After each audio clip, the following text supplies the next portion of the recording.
前总统蔡英文访问欧洲已经去到捷克了，今仔日出席公元2000论坛开幕典礼，和捷克总统帕维尔小酒问的时阵，蔡英文特别讲到帕维尔2年前当选总统的时阵，因捌讲电话，这回总算是见到本人咯。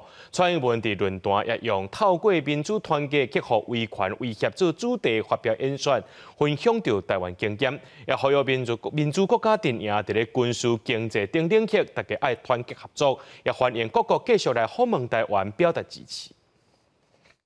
So nice to see you in person.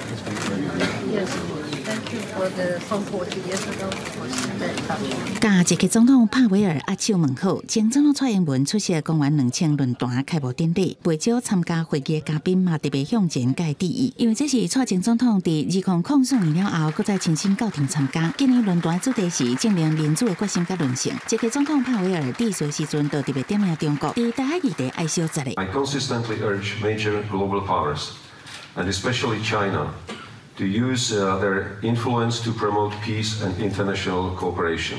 This means not backing Russia's violent campaign, but also showing restraint in Taiwan Strait and addressing human rights violations at home. Taiwan stands on the front lines of the assault.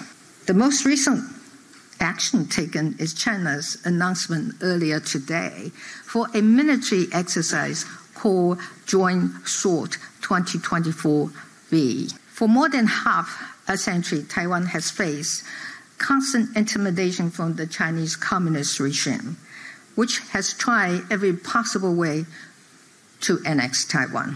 蔡英文以透过民主团结克服威权威胁的主题发表演讲，分享台湾经验，讲到中共持续威胁，想要用各种的方式并吞台湾，所以台湾一直强化全社会韧性，透过选举证明民主对台湾来讲是唯一的选择。Apply pressure on those who engage with Taiwan, while our friends and partners have remained undeterred. Unity and cooperation among democracies became most essential. Democracies need to send the signal that intimidation and use of force against any member would result in serious consequences. 蔡英文指出，台湾甲欧洲民主化道路正共，拢是因为有人站出来对抗独裁政权，所以更加了解民主的珍贵甲脆弱。伊呼吁民主国家阵营应该爱伫军事、经济各方面团结合作，明确传达，若是任何成员使用武力威胁，拢会有严重后果。最后，蔡英文嘛邀请各国友人来台湾访问。I still want to end by inviting you to visit my lovely country. Don't worry, you'll be safe.